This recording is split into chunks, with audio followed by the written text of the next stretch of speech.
So Allah subhanahu wa ta'ala to help the Anbiya alayhi salatu wa salam, the messengers, in their difficult work, Allah subhanahu wa ta'ala revealed miracles to assure the people that this person who claims to be a messenger truly is a messenger, and this message that he is conveying, La ilaha illallah, truly is the message of the Almighty Allah subhanahu wa ta'ala. Thus we find the Anbiya alayhi salatu wa salam received different miracles.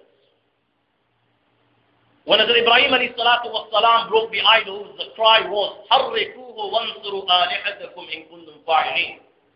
Burn him. And they gathered wood and made a huge bonfire.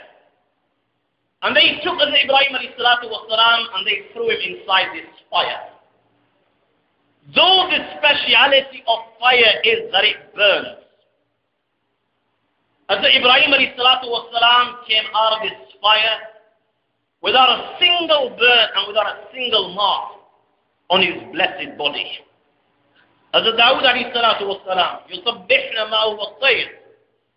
Allah had given him such a sweet voice that when he would recite the book of Allah, the Zabur, the birds would gather around him, and they, and mountains which are of stone, they would glorify the Almighty Allah with Hazrat Dawood alayhi salam, and this could be heard by all. Hazrat Sulaiman alayhi salam, عُلِّمْنَ مَنْطِقَ الطَّيْرِ.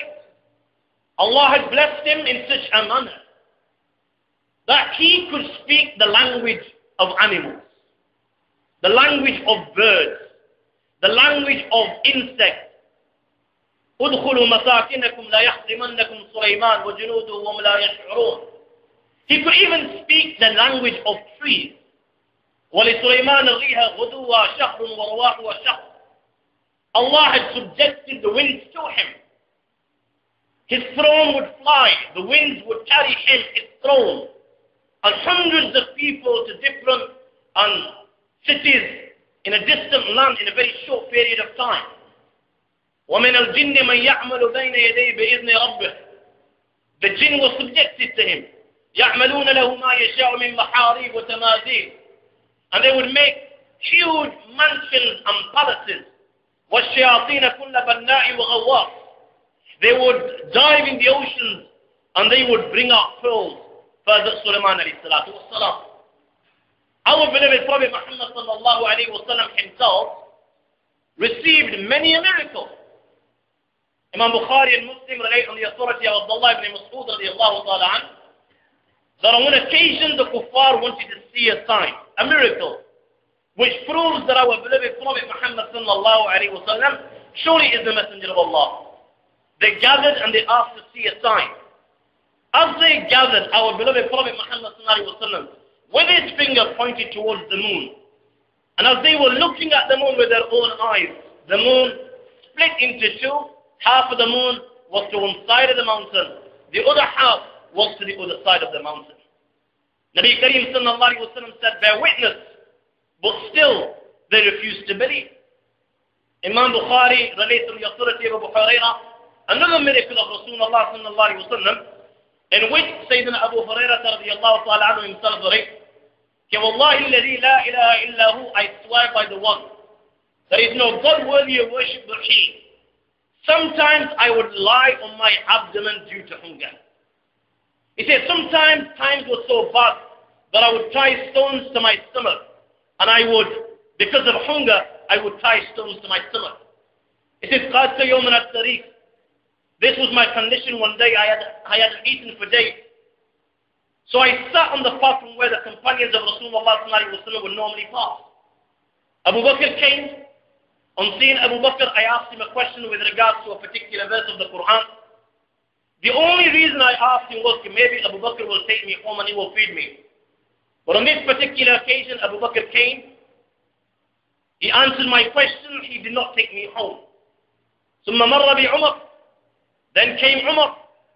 He says, again I asked him exactly the same question and exactly the same reason. Maybe if Abu Bakr did not take me home, maybe Umar will take me home and maybe Sayyidina Umar Farooq radiallahu ta'ala will feed me. But he says on this particular occasion, just like Abu Bakr, Umar came and went. ثم مر بي أبو القاسم صلى الله عليه وسلم فتبسم حين رآني وعرف ما بنفسه. He says, then came Rasul sallallahu alayhi wa sallam. One look at my face, one look, one glimpse, and Nabi Kareem sallallahu alayhi wa sallam knew why Abu Hurairah was sitting there. He read the signs of hunger, and he said to me, "O Abu Hurairah, come." Nabi Kareem sallallahu alayhi wa sallam proceeded, I followed. He entered his home, he found a bowl of milk. Nabi Kareem sallallahu alayhi wa sallam asked the Sahaba from where this milk had come. And they informed Nabi Kareem sallallahu alayhi wa sallam, Ya Rasulullah, such and such a person has sent this as a gift. Nabi Kareem sallallahu alayhi wa sallam said to me, "O Abu Hurairah, go and call the people of the bench, the Ashab al-Sufa."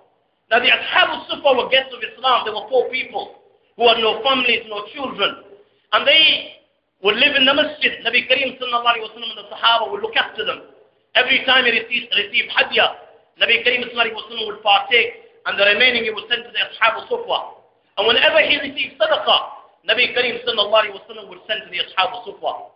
Abu Hurairah radiallahu ta'ala says to when Nabi Kareem sallallahu alayhi wa sallam told me to call the people of the bench, this hurt me, because I was thinking, how will this bowl of milk suffice the Ashab al-Sufa, who were more than 70 in number? And at the same time, I was hoping that Nabi Kareem sallallahu alayhi wa sallam will give me this bowl of milk. I will drink this. I haven't had anything for days. I will be able to gain strength.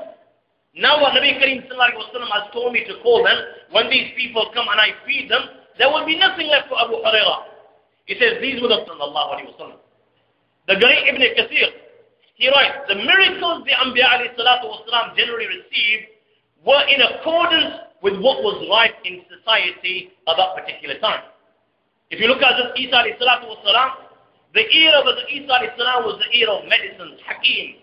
Many a breakthrough had been made in medicine. Thus Allah gave Hazrat Isa alayhi salatu wa salam miracles which proved his superiority over the people. أني أخلق لكم من الطين كهيئة الطير فأنفخ فيه فيكون طيرا بإذن الله وأبرئ الأكمه والأبرص وأحيي الموت بإذن الله. As Isa alayhi salam would take clay, he would make a figure of a bird, he would blow, and this bird of clay would become alive and would begin to fly. Even in this day and age, in the 21st century, we cannot cure those that are suffering from leprosy or those born blind, as Isa alayhi salam could do this. He could even bring those that were dead to life. وَأُنَبِّئُكُم مِّمَّا تَأْكُلُونَ وَمَا تَدَّخِرُونَ. He could inform them of what they had eaten and what they had stored in their houses.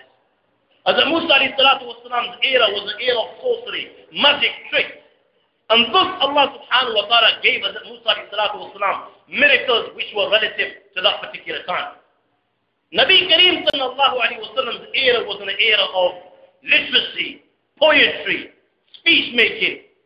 Thus, my brothers, in those days, such was the command that they had on Arabic language, that when somebody as basic as a shepherd, when he would speak, he would rumble like thunder and he would strike like lightning.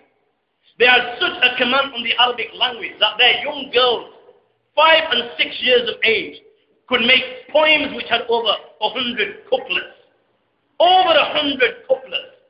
They would say that we are Arab, everybody else is Ajam, Ajam meaning dumb. That these people do not know how to speak. They would go around challenging people. The book Sabul Mu'allaqat, which to this day is taught in the Madaris, was left on the Holy Kaaba hanging, and the challenge was to the people of the world, bring a book like this.